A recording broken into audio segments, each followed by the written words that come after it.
Jangan lupa subscribe, like, komen, dan share YouTube TVRI Bengkulu. Dan nyalakan loncengnya ya. Ya pemirsa, terima kasih Anda masih bersama kami dalam Mutiara Kolbu. Nah, Mutiara Kolbu hari ini membahas tema pentingnya adab sebelum ilmu. Tadi sudah dibuka ya oleh Bang Bagus dan juga tim, begitu merdu dan bagus sekali alunan suara sholawatnya. Terima kasih Bang Bagus. Nah pemirsa, masih bersama dengan kita tentunya ada Ustadz Ikhwan Nasution dan juga Ibu-Ibu dari Majelis Taklim Nurul Hidayah dan juga An-Naba. Mutiara Kolbu, bersihkan diri, sejukkan hati. Luar biasa. Semangatnya Ustadz luar biasa. Mungkin ditahan dulu Ustadz untuk tausiahnya. Kita buka dulu pertanyaan. Mungkin ada yang mau bertanya, boleh perkenalkan diri terlebih dahulu. Boleh, silakan. Boleh. Assalamualaikum warahmatullahi wabarakatuh. Waalaikumsalam warahmatullahi wabarakatuh. Perkenalkan, nama saya Sri Purnamawati dari Majelis Taklim Nurul Hidayah, Dinas Pendidikan Provinsi Bengkulu. Ada satu hal yang ingin saya tanyakan Pak Ustadz.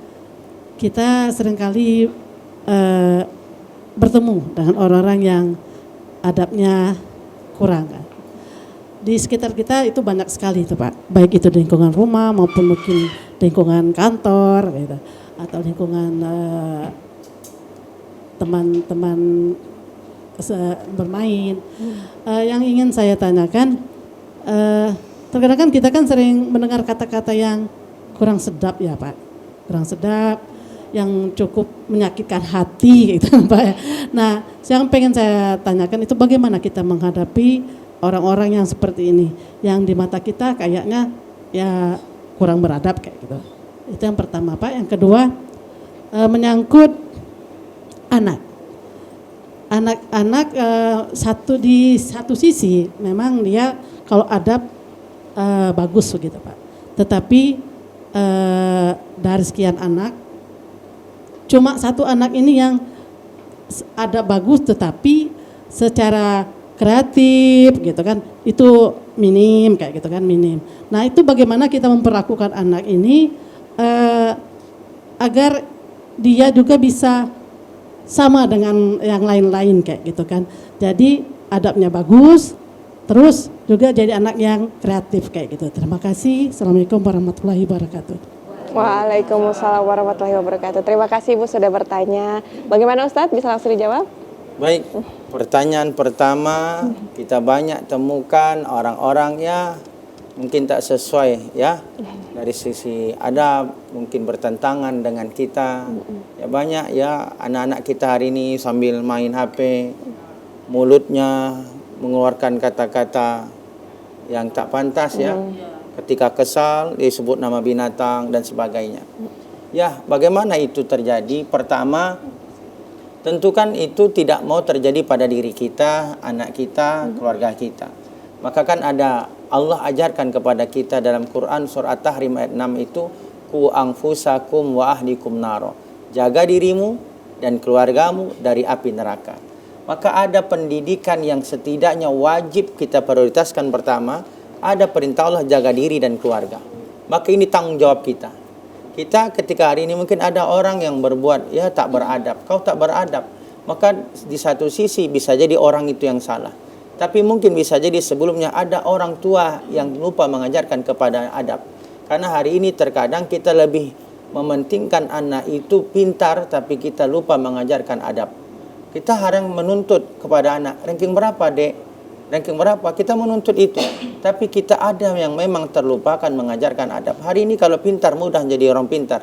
Kita buka Google, kita buka apalah aplikasi yang bisa mengajarkan kita tentang ilmu. Tapi adab itu tak bisa diajarkan dengan Google. Adab itu diajarkan langsung karena adab itu lahir dari proses pendidikan. Maka di situ ketika itu terjadi pada orang, maka tentu kita terjadi pada diri kita. Maka bagaimana sikap kita? Berarti minimal ajarkan kepada keluarga kita. Itu loh ada yang buruk dek, jangan lakukan itu ya dek. Kita yang mengajarkan adab. Maka bagaimana orang tua jangan hanya mengajarkan anak pintar secara akademiknya. Mungkin jangan lagi menuntut, dek kamu berapa nilainya. Tapi dek kamu mengerjakan tadi jujur atau tidak jujur. Ini ngerjakannya sendiri atau jangan-jangan nyontek. Maka ketika dia dapat nilai kecil, tapi hasil sendiri kita puji bahwa kau jujur, kau lebih baik dapat nilai sekian tapi hasil sendiri daripada kau dapat besar tapi nyontek, itu tak beradab. Jadi bukan nilainya yang kita ajarkan tapi adabnya. Dan inilah proses kita orang tua yang terkadang kita memang lebih mementingkan nilai tapi kita kadang mengabaikan itu akhlak.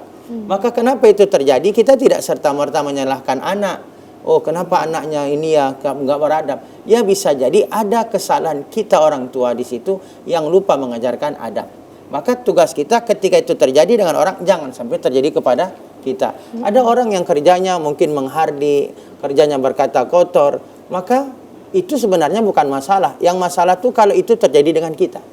Ada orang yang suka menggunjing, ya adabnya terus menggunjing orang, berkata menggibah, berkata kotor lah, kemudian memfitnah, gibahi kita. Dan itu sebenarnya bukan masalah. Yang masalah itu kalau itu terjadi dengan kita. Kita yang gibahi orang, kita yang fitnah orang, itu yang masalah. Maka ketika ada orang yang mungkin tak beradab, maka jangan sampai itu terjadi pada kita. Maka seandainya orang tua mengajarkan masing-masing adab kepada anaknya, maka insya Allah tidak akan pernah terjadi. Kita orang tua punya tanggung jawab, minimal tanggung jawab pertama adalah kepada keluarga kita. Begitu mungkin yang pertama, Ibu. Yang kedua, apa tadi? Pertanyaan yang kedua mungkin dijawab barusan ya, terkait dengan bagaimana mengajarkan ke anak-anak. Nah, Ya. bagaimana kalau misalnya ada di lingkungan kerja atau dimanapun Ustadz, kemudian berperilaku nggak beradab gitu. Ya. Kalau kata Ustadz tadi mungkin menyampaikan bahwa tidak usah dipusingkan ya, Ya. cukup biarkan saja. Berarti kalau misalnya ada kejadian orang yang nggak beradab, terus ketika kita reaksinya, woi, tidak beradab nian kau kok. Berarti sama saja ya Ustadz ya. Nah, Ya. ini sikap dari Ustadz sendiri seperti apa melihatnya Ustadz kalau ada di sekitar kita orang yang nggak beradab?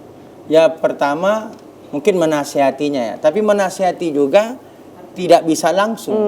Karena ketika menasihati orang di depan umum itu sama saja menghinakannya. Maka menasihati orang yang terbaik itu ketika kita berada empat mata. Menasihati dia baik berdua, bukan menasihati dia di depan umum. Karena menasihati umum kata Imam Syafi'i itu sama aja menjatuhkan, menghinakan. Maka itu juga tak baik.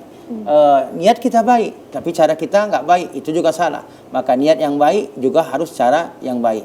Maka ketika itu terjadi, ya bagaimana cara kita satu menasihati. Tapi menasihati mungkin ya tidak langsung di saat itu, tapi mungkin sambil ngeteh, sambil ngopi gitu ya. Yang kedua mungkin hari ini kan kita mudah nih.